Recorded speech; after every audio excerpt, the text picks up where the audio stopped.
Hello friends, good afternoon. Hi friends, ಇದು ಮಜ್ಜಿಗೆ ಮೆಣಸು ಅಂತ. ಇದು ಗೋಕರ್ಣದಲ್ಲಿ ತುಂಬ ಫೇಮಸ್ಸು. ಆಮೇಲೆ ಇದನ್ನು ಆಯಿಲಲ್ಲಿ ಹಾಕಿಬಿಟ್ಟು ಕರೆದು ಬಿಟ್ರಂತೂ ತುಂಬ ಟೇಸ್ಟಿಯಾಗಿರುತ್ತೆ. ಇದನ್ನು ಮಾಡೋಣ ಅಂತ ನಿನ್ನೆ ಧಾರವಾಡದಿಂದ ತೊಗೊಂಡು ಬಂದೆ. ಸೊ ಚೆನ್ನಾಗಿರುತ್ತೆ. ಇದ್ರ ಪ್ರೊಸೀಜರ್ ಹೇಳ್ಕೊಡ್ತೀನಿ, ಇದು ಹೇಗೆ ಮಾಡೋದು ಅಂತ ಹೇಳ್ಕೊಡ್ತೀನಿ. ಸ್ಟೆಪ್ 1, ಇದನ್ನು ಕಟ್ ಮಾಡ್ಕೋಬೇಕು. ಕಟ್ ಮೀನ್ಸ್ ಇಲ್ಲಿ ಇದ್ರ ಬಾಯಿ ಇದೆಯಲ್ಲ, ಹೀಗೆ ಒಂದು ಗಾಯ ಹಾಕ್ಕೊಂಡ್ಬಿಟ್ರೆ ಆಯಿತು. ಉದ್ದ ಕಟ್ ಮಾಡಿ ಫುಲ್ ಕಟ್ ಮಾಡಿಡೋದಲ್ಲ, ಸ್ವಲ್ಪ ಒಂದು ಗಾಯ ಹಾಕ್ಕೊಂಡ್ರೆ ಆಯ್ತು. ಇದಕ್ಕೆ ಅಂದರೆ ಉದ್ದ ಕಟ್ ಮಾಡಿದ್ರೆ ಆಯಿತು. ಉದ್ದ ಕಟ್ ಮಾಡಿಬಿಟ್ಟು ಬಿಸಿನೀರು ಇದರಲ್ಲಿ ಹಾಕಿ ಮೇಲೆ ಕೆಳಗೆ ಈ ಮೆಣಸನ್ನು ಮೇಲೆ ಕೆಳಗೆ ಮಾಡಿ, ಆಮೇಲೆ ಒಂದು 5 ನಿಮಿಷ ಆದ ನಂತರ ಇದನ್ನು ಬಿಸಿನೀರಿನಿಂದ ಬೇರೆ ಮಾಡ್ಕೋಬೇಕು. ನಿಮ್ಗೆ 1 ಬೈ 1 ಹೇಳ್ಕೊಡ್ತೀನಿ. ಇದರಲ್ಲಿ ನೋಡಿ ಫ್ರೆಂಡ್ಸ್, ರೆಡ್ ಇರೋದು ಮೆಣಸು ಹಾಕಬಾರ್ದು, ಖಾರ ಆಗುತ್ತೆ. ಈ ಥರ ರೆಡ್ ಬೇಡ, ಈ ಥರ ಗ್ರೀನ್ ಇರೋದು ಹಾಕೋಣ. ಆಮೇಲೆ ಏನಂದರೆ ನೋಡಿ, ಈ ಥರ ನಾನು ಉದ್ದ ಬಾಯನ್ನು ಹೀಗೆ ಇಷ್ಟೇ ಕಟ್ ಮಾಡ್ಕೊಂಡಿದ್ದೀನಿ. ಇಷ್ಟು ಸಾಕು, ಹೀಗೆ ಇಷ್ಟು ಇದ್ದರೆ ಸಾಕು. ಫುಲ್ ಕಟ್ ಮಾಡಬಾರ್ದು. ಈ ಥರ ಇಷ್ಟು ಬಾಯನ್ನು ಕಟ್ ಮಾಡಿಬಿಟ್ರೆ ಆಯಿತು. ಇದನ್ನು ತಂದ ತಕ್ಷಣ ಮಾಡಿಬಿಡಿ, ಇಲ್ಲ ಅಂದರೆ ಇದು ಹಣ್ಣಾಗಿಬಿಡುತ್ತೆ. ಈ ಥರ ಇದು ನೋಡಿ, ಗ್ರೀನ್ ಇರೋದು ರೆಡ್ ಆಗೋಗ್ಬಿಡುತ್ತೆ. ಆಮೇಲೆ ಇದ್ರದ್ದು ನಾವು ಮಜ್ಜಿಗೆ ಮೆಣಸು ಮಾಡಿದ್ರೆ ಚೆನ್ನಾಗಿರಲ್ಲ, ತುಂಬ ಖಾರ ಆಗುತ್ತೆ, ತಿನ್ನೋಕ್ಕಾಗಲ್ಲ.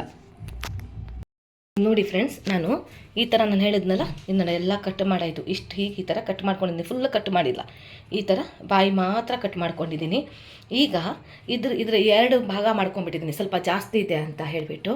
ಈಗ ನಾನು ಏನು ಮಾಡ್ತಾಯಿದ್ದೀನಿ ಅಂದರೆ, ಇದು ನೋಡಿ, ನಾನು ಬಿಸಿನೀರು, ನಾನು ಯಾವಾಗಲೂ ಹೇಳ್ತೀನಿ, ಬಿಸಿನೀರು ನಾನು ಇದರಲ್ಲಿ ಕೆಟಲಲ್ಲಿ ಬಿಸಿ ಮಾಡ್ಕೊಂಡ್ಬಿಟ್ಟಿದ್ದೀನಿ.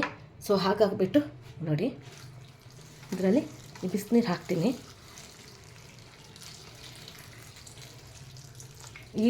ಈ ಬಿಸಿನೀರಲ್ಲಿ ಈ ಮೆಣಸು ಮುಳುಗಬೇಕು. ಒಂದು 5 ನಿಮಿಷ, 5 ಬೇಡ, ಒಂದು 2 ನಿಮಿಷ ಸ್ವಲ್ಪ ಬಿಸಿನೀರಲ್ಲೇ ಮೆದು ಆಗಬೇಕು ಈ ಮೆಣಸು.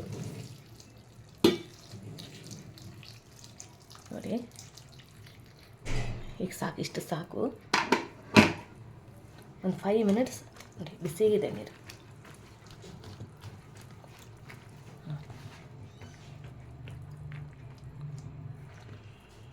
ಈ ರೀತಿ ಸ್ವಲ್ಪ ಕಲರ್ ಚೇಂಜ್ ಆಗುತ್ತೆ ನೋಡಿ. ಇನ್ನು ಸ್ವಲ್ಪ ಹಾಕ್ತೀನಿ.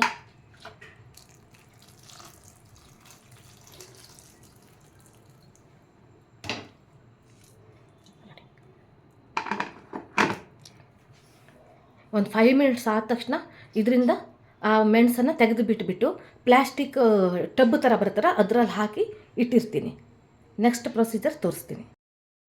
ಈ ಹಣ್ಣಾಗಿರೋದನ್ನು ನಾನು ಸಪ್ರೇಟಾಗಿ ತೆಗೆದಿಟ್ಟಿದ್ದೀನಿ, ಇದು ಹಾಕೋದು ಬೇಡ ಅಂತ. ನೋಡಿ ಫ್ರೆಂಡ್ಸ್, ನಾನು ಬಿಸಿನೀರಿನಲ್ಲಿ ಈ ಮಜ್ಜಿಗೆ ಮೆಣಸು ಹಾಕಿಟ್ಟಿದ್ದೆ. ಈಗ ಇದನ್ನು ತೆಗೆದಿದ್ದೀನಿ ಇದರಿಂದ. ನೋಡಿ, ಇದರಿಂದ ಎಲ್ಲ ತೆಗೆದಿದ್ದೀನಿ ನೋಡಿ. ತೆಗೆದು ಸ್ವಲ್ಪ ಒಂಥರ ಏನಂತೀವಿ, ಬಾಡ್ದಾಗ ಆಗಿದೆ. ಬಿಸಿನೀರಿನಲ್ಲಿ ಹಾಕಿಟ್ಟಿದ್ವಲ್ಲ, ಸೊ ಸ್ವಲ್ಪ ಬಾಡ್ದಾಗ ಆಗಿದೆ. ಇಲ್ಲಿ ನೋಡಿ, ಇದರಿಂದ ಈಗ ಇದು ಬಿಸಿನೀರಲ್ಲಿ ಹಾಕಿದರೆ ಕ್ಲೀನು ಆಗುತ್ತೆ ಮೆಣಸು. ಆಮೇಲೆ ಕಹಿಗೆ ಏನಾದರೂ ಇದ್ದರೆ ಹೊರಟೋಗ್ಬಿಡುತ್ತೆ. ಆಮೇಲೆ ಸ್ವಲ್ಪ ಬಾಡತ್ತೆ ಕೂಡ. ಸೊ ಹಾಗಾಗ್ಬಿಟ್ಟು ಈ 3 ರೀಸನಿಗೋಸ್ಕರ ಈ ಥರ ಮಾಡ್ತೀವಿ ನೋಡಿ.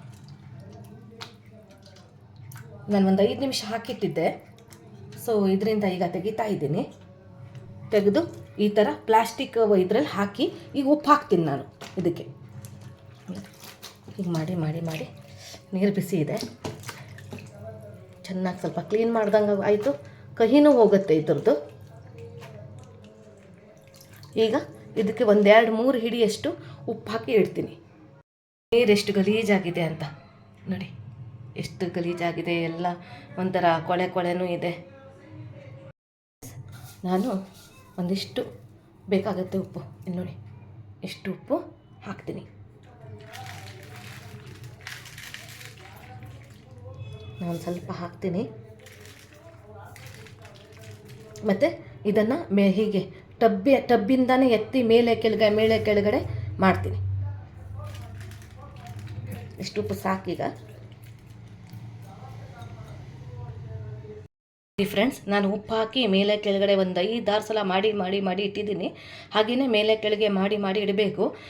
ಇದನ್ನೀಗ ಮುಚ್ಚಿಡ್ತೀನಿ. ನಾಳೆ ಬೆಳಿಗ್ಗೆ ಒಂದು ಪ್ಲಾಸ್ಟಿಕ್ ಕವರ್ ತಗೊಂಡು ಆ ಕವರ್ ಇದು ಉಪ್ಪು ಬಿಟ್ಟಿರುತ್ತಲ್ಲ ಅದನ್ನು, ಆ ಉಪ್ಪು ಬಿಟ್ಟಿರೋದನ್ನು ಇನ್ನು ಒಂದು 3-4 ಸಲ ಮೇಲೆ ಕೆಳಗಡೆ ಮಾಡಿ ಮಾಡಿ ಅದನ್ನು ಪ್ಲಾಸ್ಟಿಕ್ ಇದರಲ್ಲಿ ಮಜ್ಜಿಗೆ ಹಾಕಬೇಕು. ತುಂಬ ಖಾರ ಇದ್ದರೆ ಹುಣಸೆ ರಸನೂ ಹಾಕ್ತಾರೆ. ಈ ನೆಕ್ಸ್ಟ್ ಪ್ರೊಸೀಜರ್ ನಾಳೆ ತೋರಿಸ್ತೀನಿ. ನೋಡಿ ಫ್ರೆಂಡ್ಸ್, ನಾನು ನಿನ್ನೆ ಉಪ್ಪು ಹಾಕಿಟ್ಟಿದ್ನಲ್ಲ, ಈಗ ನೋಡಿ ಇದು ಈ ಥರ ಆಗಿದೆ. ಈಗ ಇದನ್ನು ನಾನು ಪ್ಲಾಸ್ಟಿಕ್ ಚೆನ್ನಾಗಿ ಒರೆಸ್ಬಿಟ್ಟು ಪ್ಲಾಸ್ಟಿಕ್ ಮೇಲೆ ಹಾಕಿ ಬಿಸಿಲಿಗೆ ಹಾಕ್ಬಿಟ್ಟು ಬರ್ತೀನಿ. ಆಮೇಲೆ ನನ್ನ ಹತ್ರ ನೋಡಿ ಮಜ್ಜಿಗೆ ಇದೆ. ಮಜ್ಜಿಗೆಯಲ್ಲಿ ಉಪ್ಪು ಹಾಕ್ತೀನಿ. ಮತ್ತು ಇದರಲ್ಲಿ ಸ್ವಲ್ಪ ಉಪ್ಪಿರುತ್ತೆ. ಆ ಉಪ್ಪು ಈ ಉಪ್ಪು ಎಲ್ಲ ನೋಡಿಕೊಂಡು ಸ್ವಲ್ಪ ಹುಳಿ ಮತ್ತು ಇದಾಕಿದ್ದೀನಿ, ಏನಪ್ಪ ಅದು, ಹಿಂಗು, ಚೂರು ಹಿಂಗೆ ಹಾಕಿದ್ದೀನಿ. ಎಲ್ಲ ಇದ್ರದ್ದು ಟೇಸ್ಟ್ ನೋಡಿಬಿಟ್ಟು ಆಮೇಲೆ ಇದು ಒಂದು ಬಿಸಿಲಿಗೆ ಹಾಕಿ ಇದನ್ನು ಮಜ್ಜಿಗೆ ಮೆಣಸನ್ನು ಒಂದು ಬಿಸಿಲು ಹಾಕಿ ಆಮೇಲೆ ನಾವು ಎಲ್ಲ ತಗೊಂಡು ಬರ್ತೀವಲ್ಲ ಒಳಗಡೆ, ತಗೊಂಡು ಬರಬೇಕಾದ್ರೆ ಈ ಮಜ್ಜಿಗೆನ ಇದ್ರ ಒಳಗಡೆ ಹಾಕಿಬಿಟ್ಟು ಇದು ಮಾಡೋದು, ಮೇಲೆ ಕೆಳಗೆ ಮಾಡಿ ಇಡೋದು. ನೋಡಿ ಫ್ರೆಂಡ್ಸ್, ಈ ಥರ ಹರಡು ಹಾಕಿಬಿಟ್ಟು ಒಣಗಿಸಿದ್ದೀನಿ ನಾನು ಬಿಸಿಲಲ್ಲಿ. ಈ ಥರ ಒಣಗಿಸ್ಬೇಕು. ನೋಡಿ ಫ್ರೆಂಡ್ಸ್, ನಿನ್ನೆ ನಾನು ಅದು ಉಪ್ಪು ಹಾಕಿಬಿಟ್ಟು ಮೇಲೆ ಕೆಳಗಡೆ ಮಾಡಿ ನಾನು ನಿನ್ನೆ ಒಂದು 2-3 ಅವರ್ ನಾನು ಇದು ಬಿಸಿಲಲ್ಲಿ ಹಾಕಿದ್ದೆ, ಒಣಗಿಸಿದ್ದೆ. ಸೊ ಆಮೇಲೆ ಎತ್ಕೊಂಡು ಬಂದುಬಿಟ್ಟು ನಾನು ಮಜ್ಜಿಗೆಗೆ ಸ್ವಲ್ಪ ಉಪ್ಪು ಹಾಕ್ಕೊಂಡು, ಮತ್ತು ಇದಕ್ಕೆ ಸ್ವಲ್ಪ ಉಪ್ಪಿರುತ್ತೆ ಎಲ್ಲ ಕರೆಕ್ಟಾಗಿ ಹುಳಿ ಮತ್ತು ಉಪ್ಪು ಎಲ್ಲ ನೋಡಿಬಿಟ್ಟು ಸ್ವಲ್ಪ ಒಂದು ಕೈ ಜಾಸ್ತಿನೇ ಇರಬೇಕು ಹುಳಿ ಮತ್ತು ಉಪ್ಪು, ಆ ಥರ ಮಾಡಿ ಮೆಣಸನ್ನು ಮಜ್ಜಿಗೆಯಲ್ಲಿ ಮುಳುಗಿಸಿಟ್ಟಿದ್ದೆ ನಿನ್ನೆ ಫುಲ್ಲು. ಇವತ್ತು ಮತ್ತೆ ಬಿಸಿಲಿಗೆ ಹಾಕ್ತಾಯಿದ್ದೀನಿ. ಇದು ಹಾಕಲ್ಲ ನಾನು, ಏನು ಹೇಳಿ, ಮಜ್ಜಿಗೆ ಹಾಕಲ್ಲ. ಮಜ್ಜಿಗೆಯಿಂದ ಮೆಣಸು ತೆಗೆದುಬಿಟ್ಟು ಖಾಲಿ ಒಣಗಿಸ್ಲಿಕ್ಕೆ ಹಾಕ್ತೀನಿ. ಮತ್ತು ಅದು ವಾಪಸ್ ತಂದುಬಿಟ್ಟು ಮತ್ತೆ ಮಜ್ಜಿಗೆಯಲ್ಲಿ ಹಾಕಿರ್ತೀನಿ. ಈ ಥರ ಮಜ್ಜಿಗೆ ಮತ್ತು ಮೆಣಸು ಎಲ್ಲ ಹಿಂಕೊಂಬಿಡಬೇಕು. ಅಷ್ಟು ತನಕ ಹಾಕ್ತಾ ಇರಬೇಕು. ಒಂದು 5-6 ಬಿಸಿಲು ಬೇಕು ಇದಕ್ಕೆ. ಸೊ ಮಜ್ಜಿಗೆ ಮೆಣಸು ರೆಡಿ ಆಗುತ್ತೆ.